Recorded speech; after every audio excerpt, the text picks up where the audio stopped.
Hi friends, నేను మా వారి బర్త్డేకి చేసిన వంటలు సూపర్గా వచ్చాయండి. ఒక్కొక్కటిగా టేస్టింగ్ టైం వచ్చింది. ప్లేటింగ్ వీడియో, టేస్టింగ్ టైం సూపర్గా ఉంది. నేను చేసిన దోసకాయ పచ్చడి కూడా చాలా యమ్మీగా ఉంది. మీరు ట్రై చేయండి. వీడియోస్ ఒక్కొక్కటిగా పెడతాను. ఇదిగోండి, దోసకాయ పచ్చడితో ఫస్ట్ ముద్ద తింటున్నాను. చాలా బాగుంది. మీరు ట్రై చేయండి. ఫుల్ వీడియోస్ అప్లోడ్ చేస్తాను ఒక్కొక్కటిగా. నెక్స్ట్ ఏమో బంగాళదుంప కూడా చేశాను. బంగాళదుంప ఫ్రై. ఇలా ఒక్కసారి ట్రై చేయండి. మీరు ఇంట్లో చేసుకునే విధంగా కాకుండా నా స్టైల్లో ఒక్కసారి ఇలా ట్రై చేయండి. మీకు నచ్చుతుందని అనుకుంటున్నాను. సూపర్గా ఉంది. ఇది కూడా తినేటప్పుడు యమ్మీగా అనిపించింది.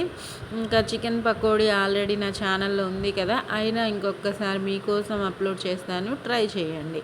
ఇది కూడా సూపర్గా వచ్చింది. సూపర్ టేస్టీగా ఉంది.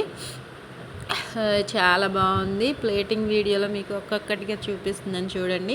ఇంకా ఇది నార్మల్గా అందరికీ తెలిసిందే కదా, ఎగ్ బాయిల్ చేసేసుకొని ఉప్పు కారం వేసి లైట్గా ఫ్రై చేసుకున్నాను.